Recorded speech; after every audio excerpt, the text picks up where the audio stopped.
Today, we're taking a truly fascinating plunge into Victor Davis Hanson's book, The Case for Trump. That's right. Our mission is really to unpack the core arguments Hanson presents for why Donald Trump not only won the presidency back in 2016, but also, continue to resonate with such a significant part of America. Exactly. We're going straight to the source here, focusing on Hanson's insights, trying to understand the foundational divisions and political dynamics he posits as central to Trump's rise and his sustained support. Yeah, in Hanson's book, it isn't just another political commentary. He's really attempting to synthesize a very complex moment in American history, arguing for what he sees as the underlying logic behind Trump's appeal. He wants to explain why so many Americans backed him, and maybe more importantly, why his critics, as Hanson puts it, increasingly despised rather than just opposed him. Right. That distinction is key in the book. It is. It's about getting to the heart of what Hanson saw as this really transformative, though, deeply polarizing time in American politics. Okay, let's unpack this then. Hanson's analysis in The Case for Trump kicks off by painting this vivid picture of two Americas. What were these foundational splits that, according to Hanson, Trump supposedly leveraged? Well, he argues the country had split along these new, pretty profound regional lines. Okay. So on one side, you've got the densely populated blue balloons, that's his term, coastal states and Great Lakes states, tending Democratic, representing these big population centers. Right. And then on the other side, there's this huge geographical area, the Sea of Red, the vast interior, mostly Republican. Geographically dominant, but less population dense. Exactly. And Hanson argues this division wasn't just geography. It was deeply socioeconomic and cultural, too. He posits this really palpable class anger at coastal elites, where a big chunk of centrist voters felt ignored, maybe started doubting the benefits of globalization, and were pushing back against what they saw as the Democratic Party's move culturally leftward. So a growing divide. Yeah, a growing chasm, in his view, between the sort of urban, progressive areas and the more traditional, often rural, the working class communities. And this is where it gets really interesting because Hanson in the book highlights some pretty stark economic differences within these two Americas that he believes really fueled that anger you mentioned. Absolutely. Hanson gets quite specific, detailing this growing unevenness in wealth distribution.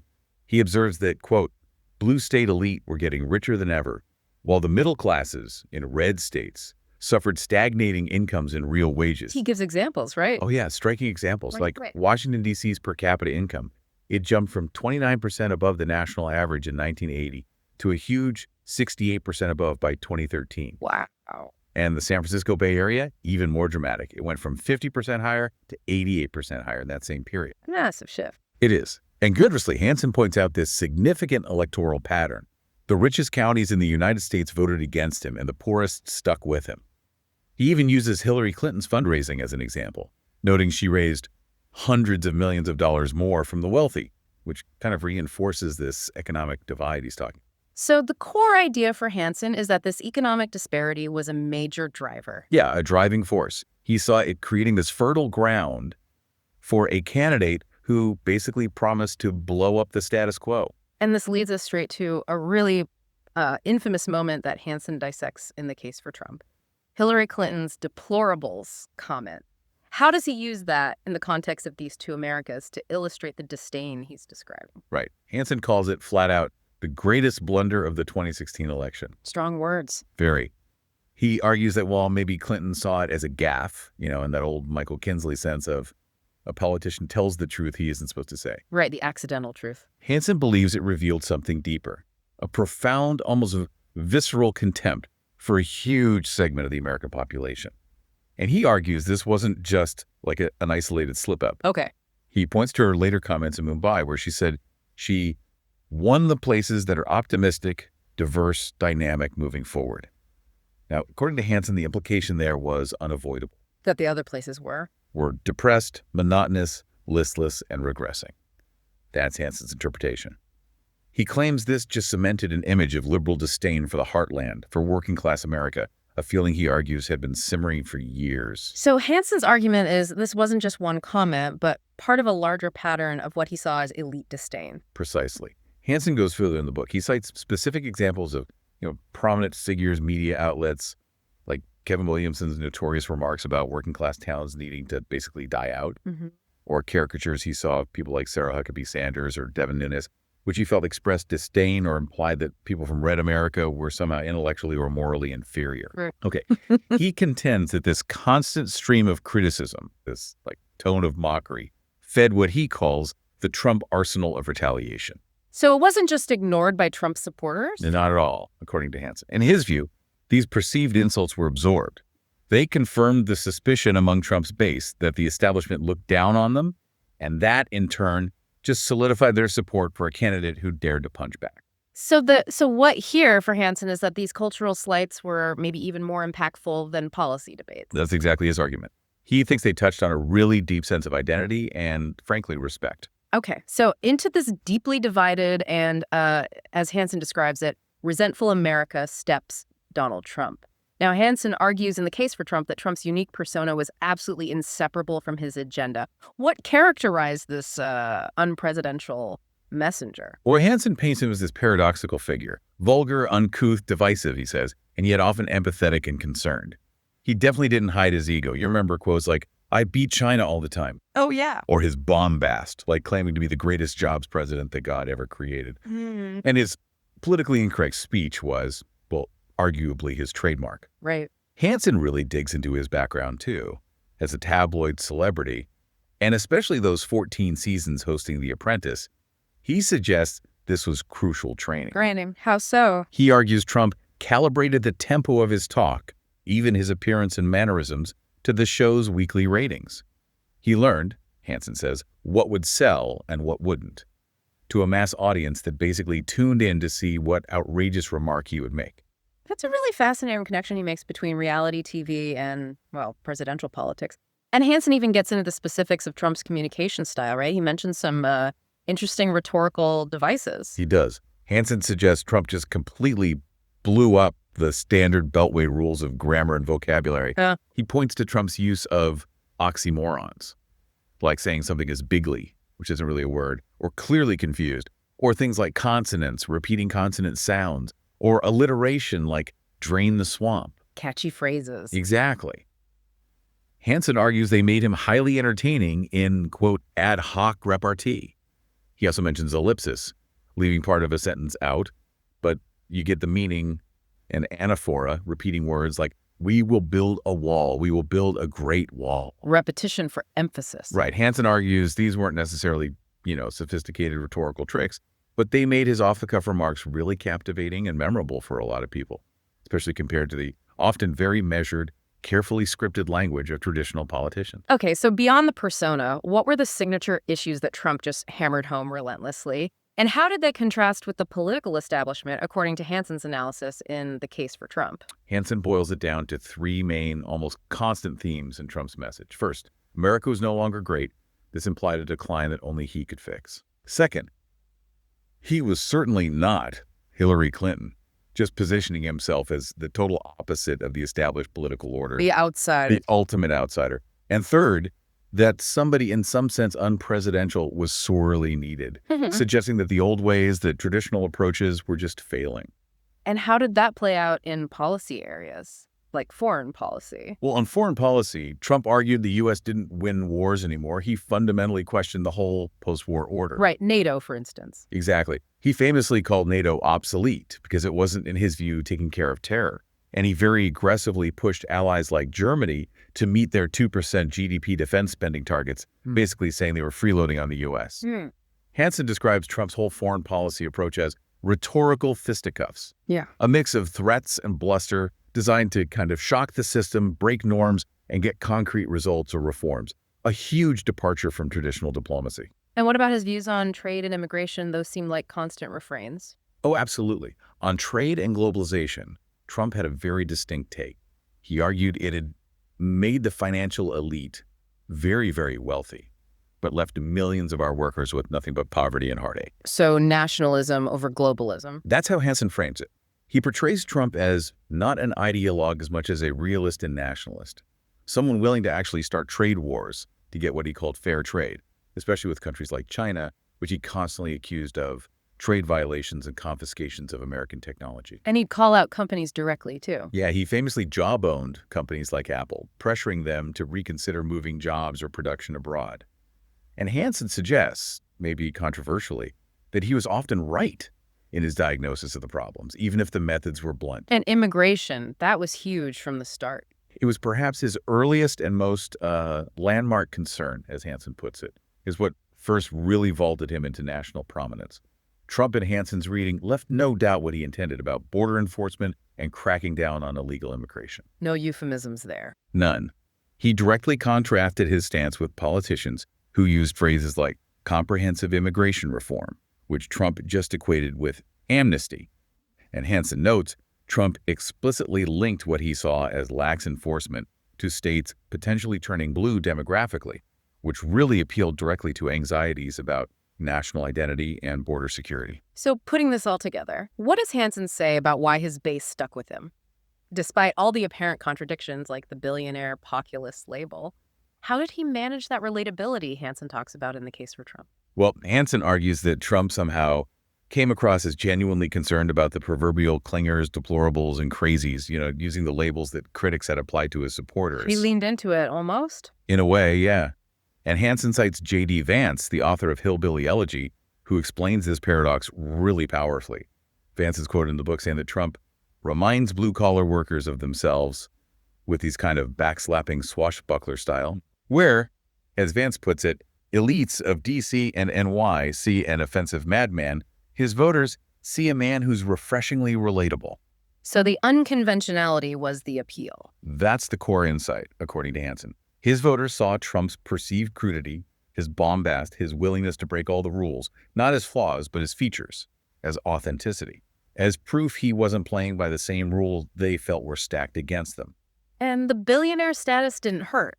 Hanson argues it actually helped. For many, his wealth wasn't a barrier, but proof he was a true outsider, someone who didn't need the political system so wasn't beholden to it. That, in their eyes, made him uniquely capable of fighting for the forgotten man and woman. Okay, Victor Davis Hanson dedicates a lot of space in the case for Trump to what he calls the deep state and the establishment's pretty fierce reaction to Trump. What exactly is this deep state in Hanson's view, and how did it reportedly respond to Trump? Right. Hanson defines the deep state not as, some secret conspiracy, but more as an amorphous, bureaucratic beast that had taken on a life of its own to transcend politics and become parasitic. Parasitic. Strong word. It is. He argues its members are increasingly political, progressive, and internationalist. In 2016, these same institutions had been recalibrated by progressives as protectors of social justice against interlopers and bomb throwers like Donald Trump. So unelected officials seeing themselves as guardians against the elected president. That's the implication, that these career officials, with their own deeply ingrained viewpoints, felt they had a duty to protect the system, even from the person voters put in charge. And he backs this up with some pretty pointed examples of what he calls deep state hubris, right? Can you elaborate on those from the book? Absolutely. Hanson details several instances of what he sees as deep state hubris and manipulation. He brings up Jonathan Gruber, sometimes called the architect of Obamacare, who famously boasted about how they basically hoodwinked dumb Americans to get the Affordable Care Act passed. Right, I remember that. Another key example Hanson uses is Ben Rhodes, who was an Obama advisor. Rhodes apparently confessed to manipulating what he called a mediocre media to sell the Iran deal, dismissively saying journalists were just 27 years old and their only reporting experience consists of being around political campaigns. Ouch. Yeah. For Hanson, these weren't just isolated incidents. They were symptoms of an elite belief that they knew best and that the public, even the media, could just be managed. And then there were the leaks. Oh, constantly. Hanson points to the endless stream of leaks coming out of the Trump administration, private phone calls with foreign leaders, details of sensitive internal meetings. He argues these were clearly designed to undermine and subvert supposedly dangerous Trump directives. He basically contends these actions by career bureaucrats and agency staff amounted to an unprecedented internal resistance campaign against a sitting president. That is a powerful claim. An internal resistance. And then outside of government, you had the Never-Trumpers and the broader resistance movement. What was their approach, according to Hanson, and how does he argue in the case for Trump that it ultimately backfired? Well, Hanson acknowledges up front that the Never-Trumpers had, understandable reasons for opposition. Ideological opposition to a Republican candidate formerly liberal, he writes, and moral opposition to a controversial candidate. That makes sense. But, he argues, their venom seemed fueled by a less overt cultural resistance. He felt They were almost outrivaling one another in splenetic invective. It wasn't just political disagreement anymore. It was, in his analysis, this deep cultural revulsion that often came across as a relentless, very personal attack. And the broader resistance. He claims the resistance went further, seeking to normalize political violence against the president through what he actually calls assassination chic. Wow, that's strong phrasing. What examples does he give? He gives specific, pretty stark examples. Madonna's public comments about thinking about blowing up the White House, Kathy Griffin's photo holding a mock decapitated Trump head. Right, that was everywhere. Snoop Dogg's music video where he shoots a clown figure resembling Trump. Peter Fonda's really inflammatory tweet about IC agents' children being ripped from their parents and put in cages with pedophiles. Yeah, incredibly charged rhetoric. Extremely.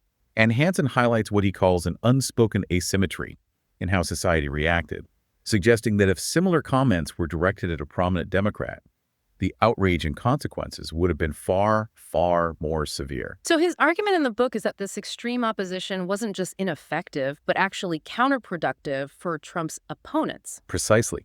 Hanson argues that instead of carefully refuting Trump's agenda point by point with reasoned arguments, his opponents often just resorted to portraying him as purely satanic or a destroyer. Demonization, basically. Yeah, and this perpetual rage and venom, Hanson concludes, it only reinforced his base's support.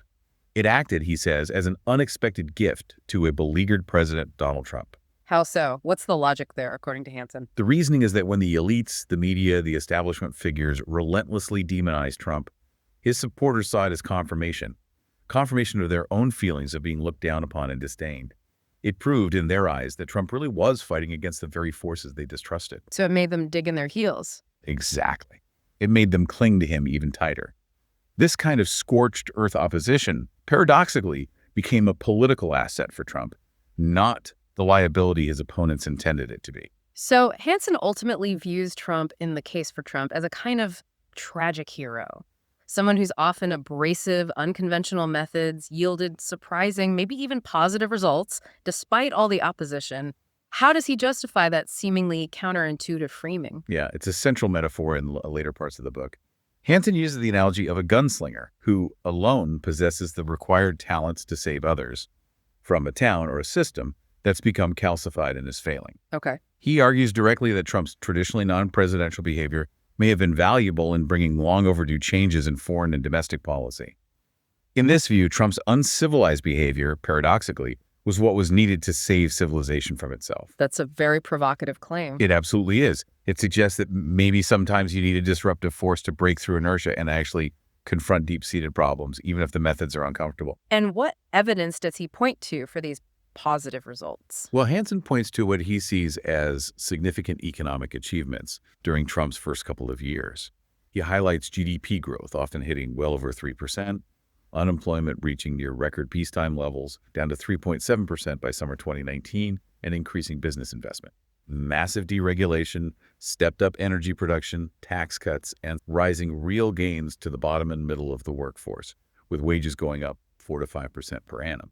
These, he contends, were real, tangible benefits that his base felt. And in foreign policy, does he argue Trump's unconventional approach also yielded unexpected successes? He does. In foreign policy, things like Trump's Madman Act with North Korea, arguing that this unconventional tactic against all odds actually led to unprecedented direct talks. He credits Trump with confronting China's trade cheating head-on in a way previous presidents hadn't, ending what Hanson viewed as the asymmetrical Iran deal, and successfully prodding, maybe bullying, NATO members into increasing their defense spending after years of just talk. So the argument is result over style. Pretty much. Hanson argues these results, despite the often chaotic and controversial methods, showed a kind of pragmatism and effectiveness that maybe traditional diplomacy lacked. The tragic hero narrative implies that while his methods were maybe deeply flawed by conventional standards, they were perhaps uniquely suited to the specific challenges he faced, delivering results that more genteel approaches couldn't. But Hanson also acknowledges the significant challenges and criticisms, right? Yeah. What were the downsides and the continued battles Trump faced, according to the author of The Case for Trump? Oh, absolutely. He doesn't paint a purely rosy picture. Hanson notes the relentless, quote, 90% negative media coverage and the loud, almost hysterical domestic opposition that basically defined the entire Trump presidency. And internal issues, too. Big time. He details Trump's extraordinarily high staff turnover. He describes it somewhat caustically as Trump destroying 16 well-qualified Republican rivals in the primary, and then proceeding to firing everyone in his own administration with just unprecedented frequency. Chaos factor. Definitely. And then there were the constant tweet storms, the general disparagement that seemed to pour out daily from the White House, creating this ongoing sense of melodrama and chaos. So he points out the paradox. Exactly. He highlights the central paradox that, in his view, crudity got results, but it also created these constant melodramas that just consumed the news cycle and exhausted a lot of people. And while Trump's job approval remained remarkably steady in the mid-40s among his loyal base, Hanson does note he often alienated more suburban centrist voters. So a trade-off. A clear trade-off in his approach, Hanson suggests. The methods that galvanized his core support often came at the cost of broader appeal.